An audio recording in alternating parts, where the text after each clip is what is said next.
Olá, começa agora mais uma análise aprofundada da newsletter Descarbonização Competitiva. É isso aí. Hoje, a gente vai mergulhar na edição 29, que cobriu a semana de 23 a 29 de novembro de 2025. E olha, foi uma semana Intensa. muito. Parece um resumo de todos os dilemas e avanços da transição energética, né? Tivemos de tudo, desde soluções de engenharia quase excêntricas, Sim. como um reboque bateria, até movimentos de gigantes como a Ford, que aposta em algo bem brasileiro, a picape híbrida Flex. E claro, biocombustíveis, regulação. É um quebra-cabeças, mas eu diria que nesta semana algumas peças ficaram bem mais claras. Ah, é? Sabe, o que mais me chamou a atenção não foram nem as tecnologias isoladas, mas o cabo de guerra que ficou muito evidente. Cabo de guerra. De um lado a inovação tecnológica correndo solta, quase sem limites, do outro a realidade do mercado, com as grandes empresas tentando equilibrar risco e oportunidade. E o governo no meio. E o governo no meio, puxando as cordas para todos os lados, tentando criar regras para um jogo que muda a cada dia. A newsletter desta semana foi um retrato perfeito dessa tensão. Gostei dessa imagem. Então vamos começar por uma das pontas dessa corda, a tecnologia. E já começamos com uma notícia que, olha, me fez levantar a sobrancelha. A do reboque? Essa mesmo. Uma startup alemã, a EPTender, criou um reboque com uma bateria de 60 kWh. A ideia é que você alugue isso para uma viagem longa e, pronto, ganhe 300 km de autonomia. O conceito por trás disso é o que realmente importa, que é o de bateria como serviço. É uma tentativa, de resolver a equação mais difícil do carro elétrico. Que é o preço da bateria gigante. Exato. Ninguém quer pagar uma fortuna por uma bateria enorme para usar a capacidade máxima dela só 2 vezes por ano, nas férias. Faz sentido. A ideia é permitir que os carros do dia a dia tenham baterias menores, mais leves e, principalmente, Mais baratas. mais baratas. Você compra o carro para 95% do seu uso e aluga a solução para os outros 5%. Mas, espere um pouco. Isso não soa um tanto desajeitado? Eu fico imaginando a pessoa tentando manobrar com esse trambolho extra na garagem do prédio. Ah, sim. Será que uma solução assim pega ou é só uma curiosidade de engenharia? Porque, em contraste total com essa ideia, o que a Ford anunciou para o Brasil parece ser muito mais pé no chão. Exatamente, você colocou o dedo na ferida da inovação. Às vezes, a solução é tecnicamente brilhante, mas logisticamente é um pesadelo. Certo. E é aí que a estratégia da Ford para a Ranger híbrida Flex se destaca. Ela não tenta reinventar a roda nem a infraestrutura. Ela olha para o que o Brasil já tem de melhor. A nossa rede de etanol... Uma rede gigantesca e consolidada. Combinar um motor elétrico com um motor flex é a definição de pragmatismo. É a famosa jabuticaba brasileira, mas no bom sentido, então. Uma solução que só funciona bem por aqui. Eu diria que é uma solução perfeitamente adaptada ao nosso contexto. É uma descarbonização que pode acontecer agora, imediatamente. Sem precisar esperar. Sem precisar esperar por uma rede de recarga que cubra o país inteiro, que ainda vai levar anos, né?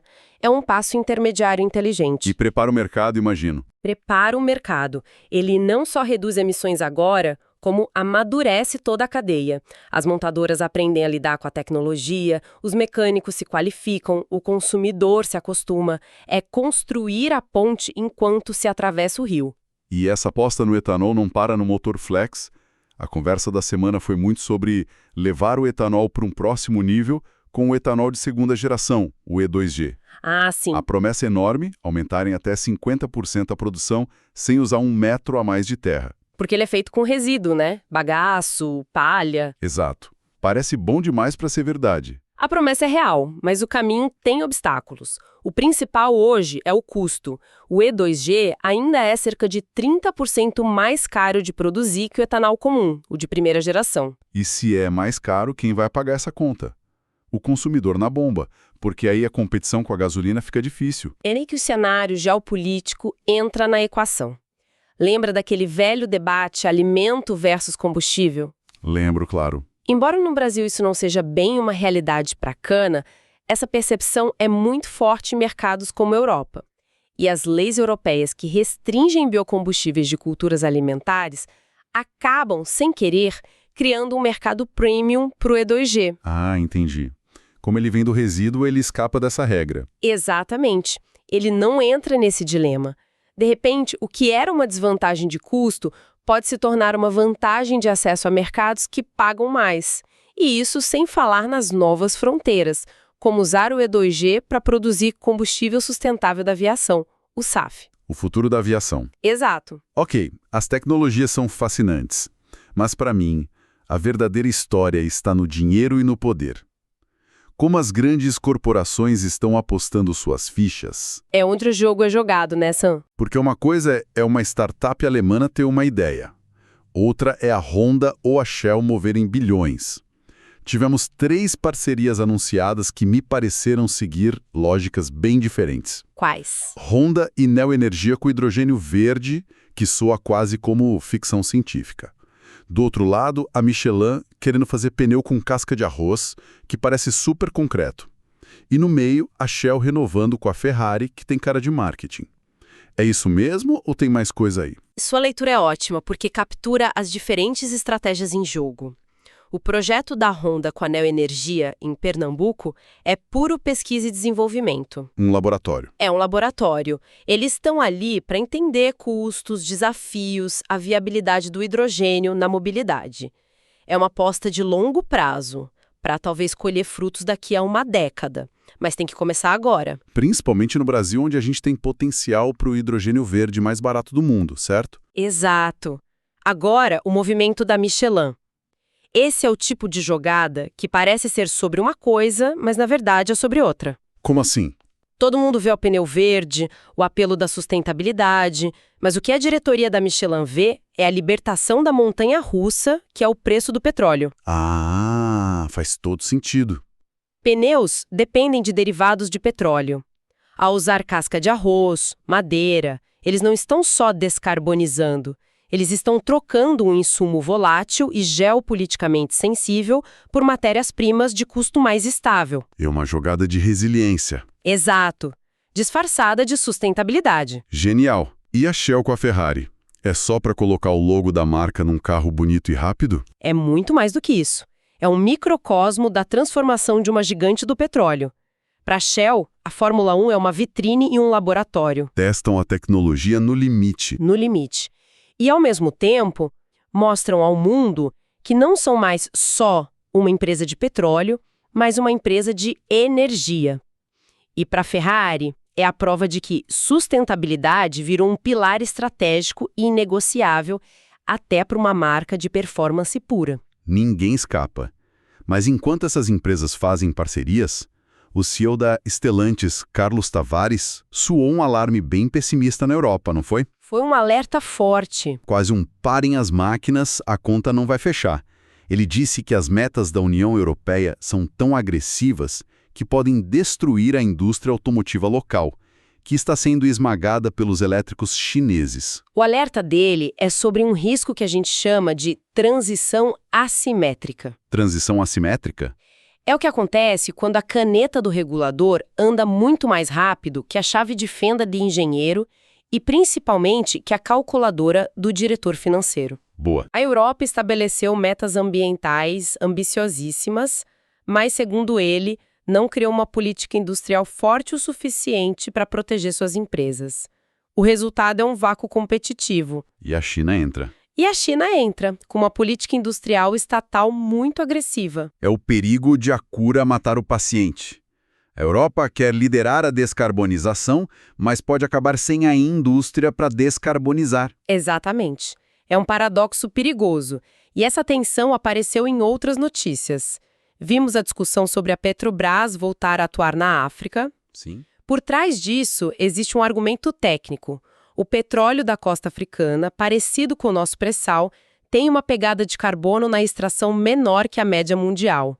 A lógica seria, já que ainda vamos usar petróleo, que usemos o menos sujo primeiro. É uma lógica de transição, não de ruptura. Perfeito. E na outra ponta, no nível da cidade, Goiânia está para inaugurar o maior terminal de ônibus elétricos do Brasil. Isso é um ponto de virada ou só uma vitrine bonita? É o que a gente chama de investimento habilitador. É absolutamente crucial. Uma coisa é ter 1 ou 2 ônibus elétricos rodando em teste. Outra é ter uma operação em larga escala com 180 veículos. Os dados gerados ali vão ser importantíssimos. Vão ser ouro. A experiência de Goiânia vai gerar dados reais sobre o custo total de propriedade, o famoso TCO. E esses dados vão validar, ou não, essa rota tecnológica para dezenas de outras cidades brasileiras. E ainda teve a expansão dos gasodutos virtuais no Nordeste. O nome é ótimo, mas é gás sendo levado por caminhão, certo? Isso ajuda na descarbonização? Ajuda, mas com um asterisco. O GNL, o gás natural liquefeito, pode, em alguns casos, ter uma intensidade de carbono maior que a do diesel. Sério? Sim, no ciclo de vida completo. Então, o ganho de descarbonização vem principalmente da eficiência que o gás proporciona nos processos industriais. Caldeiras a gás são muito mais eficientes. A indústria passa a consumir menos energia no total. Entendi. A tecnologia e as empresas estão nesse cabo de guerra.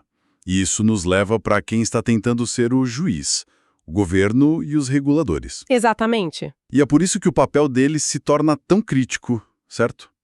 Não adianta a tecnologia existir se as regras do jogo não estiverem claras. Perfeito. E a newsletter trouxe 2 exemplos claros disso, com sinais opostos. Um que pode ser um freio e outro um acelerador. Vamos começar pelo freio, então. A proposta de cobrar um novo tributo para veículos elétricos baseado no quilômetro rodado a partir de 2028.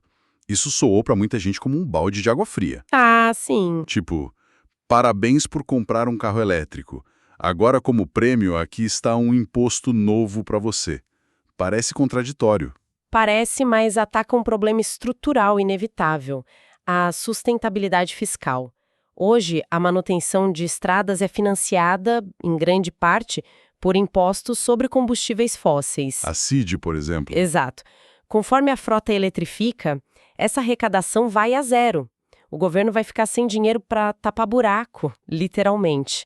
Mudar a base do imposto do combustível para o uso é uma solução lógica a longo prazo. Ah, lógico, eu entendo. Mas o timing é tudo, não é? Se essa cobrança for alta demais ou vier cedo demais, ela pode simplesmente matar o mercado de elétricos. Esse é o desafio de US$1 bilhão. A calibragem. Se errar a mão, você desestimula a adoção. Uma saída é criar alíquotas progressivas. Começa simbólico e vai aumentando conforme o mercado amadurece. Ok, então esse foi o possível freio. Mas teve também o que parece ser um baita acelerador. O primeiro leilão focado em sistemas de armazenamento de energia. As baterias gigantes. Isso é um divisor de águas, de verdade. É a peça que faltava no nosso quebra-cabeça elétrico. Por causa da intermitência do sol e do vento. Exato. A rede precisa de estabilidade. As baterias fazem isso. Guardam energia na sobra e entregam na falta. O problema é que até agora não existia um modelo de negócio claro para quem investisse nisso. Como assim? Não era só instalar a bateria e vender energia? Não, porque o principal valor da bateria não é só vender energia. É vender serviços para a rede. Estabilidade, controle de frequência, reserva de potência. Entendi. O leilão cria pela primeira vez uma remuneração específica para esses serviços. Ele dá a previsibilidade de receita que o investidor privado precisava para tirar os projetos da gaveta. Ok, parece uma ótima notícia. Mas e daqui a 20, 30 anos?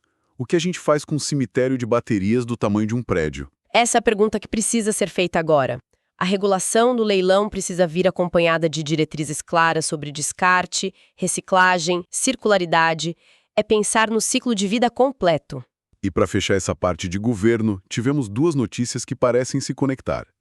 O Ministério da Indústria criando um mapa de minerais críticos e o BNDES investindo quase R$1 bilhão numa planta de E2G. A conexão estratégica aqui é o ponto principal. O mapa de minerais críticos é o governo dizendo: nós sabemos o que temos de lítio, cobalto e queremos criar uma política industrial para isso. Não queremos ser só exportadores de pedra. Agregar valor aqui. Agregar valor, produzir baterias, ímãs, componentes, é uma política proativa de posicionamento na geopolítica da transição. E o investimento do BNDES é a prova de que isso não é só discurso. Exatamente. O investimento do BNDES na Bio, para fazer 2G de trigo no Rio Grande do Sul, materializa tudo isso.